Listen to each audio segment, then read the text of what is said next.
Good morning students, welcome to computer online class. So on the last turn we have completed unit number 2. On this turn we will be starting the next unit, that is database management system, and today we will be studying part first of it, that is appreciate the concept of database management system. So let's start.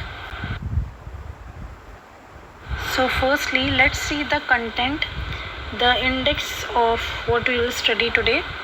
That is the concept and the examples of the data and the information, concept of database, advantages of database, disadvantages of the database, and the features of the database. We will be studying it one by one.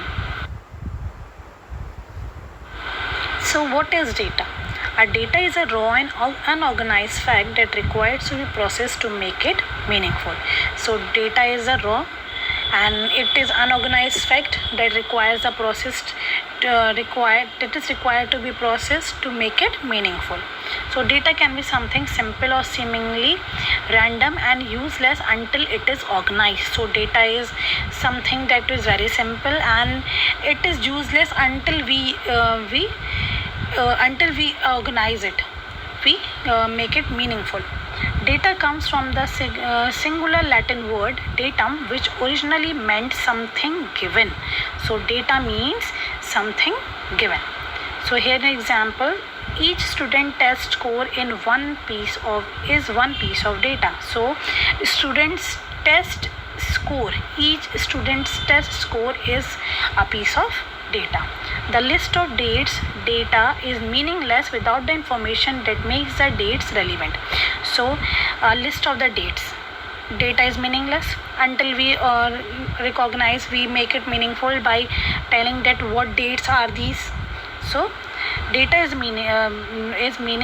meaningful whenever we provide that what is the purpose of these data. Information is a set of data which is processed in a meaningful way according to the given requirement.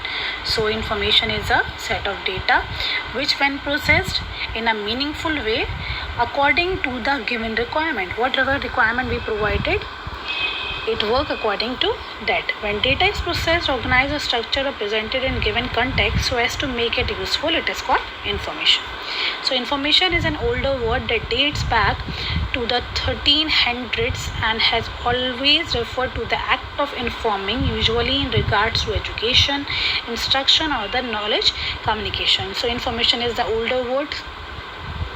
It is also referred to as act of informing. Usually it is regarded to in education, instruction, and other knowledge communication. So example is given here. The average score of the class of the entire school is information that can be derived from the given data.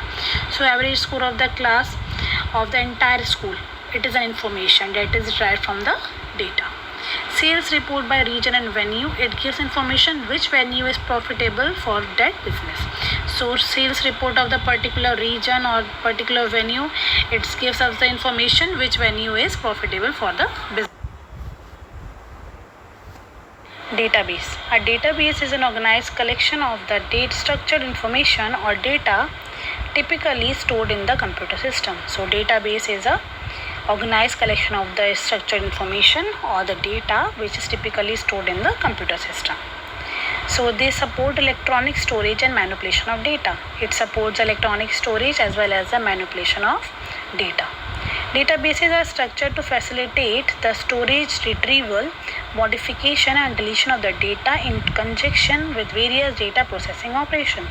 So databases are structured to facilitate the storage, the retrieval of the data, modification, deletion of the data in conjunction with various data processing operations. Database makes data management easy. Database makes our data management easy. So example is given here. An online telephone directory uses a database to store data of pupil, phone numbers, and other contact details. So an online telephone directory, it uses the database to store data of the pupil, phone numbers, and other contact details also. Your electricity service provider uses the database to manage billing, client related issues, handle fault data, etc. So electricity service provider, it uses the database for managing the billings, client related issues, handle faults, etc.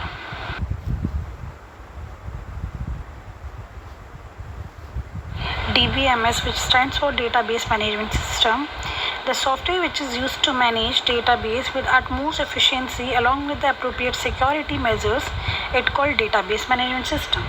So software which is used to manage our database with more efficiency along with the appropriate security is Database Management System, which manage our data is known as Database Management System. So database allows the user for the following tasks. The tasks are data definition, data updation, data retrieval, user administration. So what is data definition? It is used for creation, modification, and removal of definition. For creating, for modifying, and for removal of the definition, we use data definition. For data updation, it is used for the insertion, modification, and deletion of the actual data. For deleting, inserting, and for modifying the actual data, we use data updation. What is data retrieval? It is used to retrieve the data from the database. Whenever we want to retrieve the data from the database, we use data retrieval. Then what is user administration? It is used for registering and monitoring user, maintain data integrity, enforcing data security, and recovering information. So for what purpose data administration is used? It is used for registering and for monitoring users, maintain data integrity, enforcing the data security, and recovering the information. Advantages of the database. So what are the advantages? It reduces the data redundancy. Then it reduces the updating errors and increase consistency.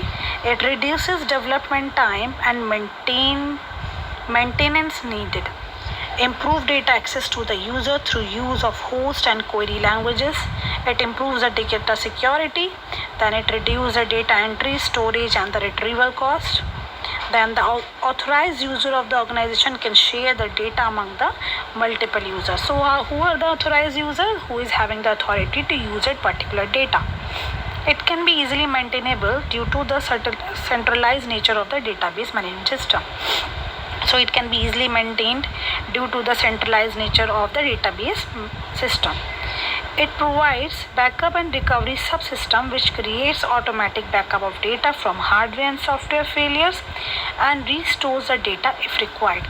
So it provides us the backup and the recovery subsystem which creates the automatic backup of the data from the hardware and the software failures, and it restores the data if it is required.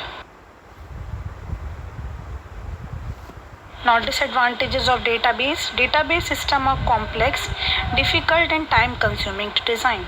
So it is a complex, difficult, and it takes time to design. Substantial hardware and software startup cost. So hardware and software cost is more. Damage to database affects virtually all applications program. Extensive conversion cost in moving from a file-based system to a database system. Initial training required for all programmers and users. So initial training is required for all the programmers as well as the users. It occupies a large space of disk and large memory to run them effectively. So it requires a space of the disk, large space in the disk, and large memory to run them efficiently. If the database is damaged due to electric failure or database corruption, then the data must be lost forever. So in case of data damage due to electric failure or database corruption, then the data may be lost forever.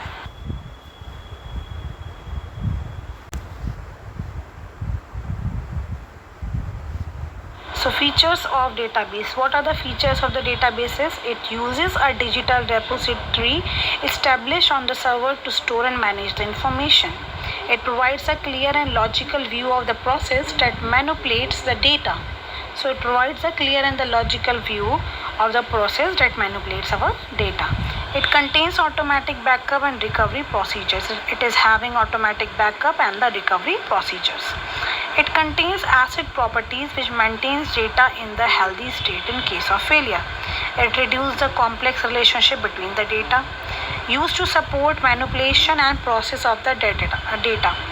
It is used to provide security of the data. It is used for the security of the data.